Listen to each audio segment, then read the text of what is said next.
नमस्कार, मी श्वेता भालेकर परब. आपण पाहताय साम टीव्ही न्यूज आणि आता पाहणार आहोत बातम्या विस्ताराने. सुरुवातीला एक महत्त्वाची बातमी. विनोद पाटील देवेंद्र फडणवीसांच्या भेटीसाठी पोहोचलेले आहेत. विनोद पाटील 2 दिवसांमध्ये उमेदवारी अर्ज भरणार असल्याची माहिती सुद्धा मिळते. छत्रपती संभाजीनगरमध्ये विनोद पाटील निवडणूक लढवण्यासाठी इच्छुक आहेत आणि ते निवडणूक सुद्धा लढवणार आहेत. मुमरे यांना उमेदवारी दिल्यामुळे पाटील नाराज असल्याची सुद्धा चर्चा आहे.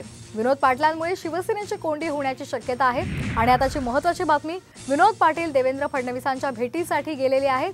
2 दिवसांमध्ये विनोद पाटील आपला उमेदवारी अर्ज भरणार आहेत. या संदर्भात अधिक माहिती घेऊयात आमचे प्रतिनिधी पराग ढोबळे यांच्याकडून. पराग, काय अधिकचे अपडेट्स मिळत आहेत?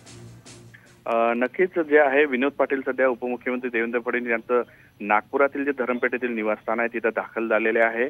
आणि ते खरं तर ते संभाजीनगर मधली जी जागा होती ती जे आहे संदीपान भुमरे यांना महायुतीमधून मिळाली आहे. त्यामुळे ते कुठेतरी नाराज असल्याचं आहे, जे गेल्या काही दिवसांपासून चर्चा आहे. त्यामुळे ते स्वतःचा उमेदवारी अर्ज अपक्ष म्हणून भरतील अशी सुद्धा चर्चा आहे.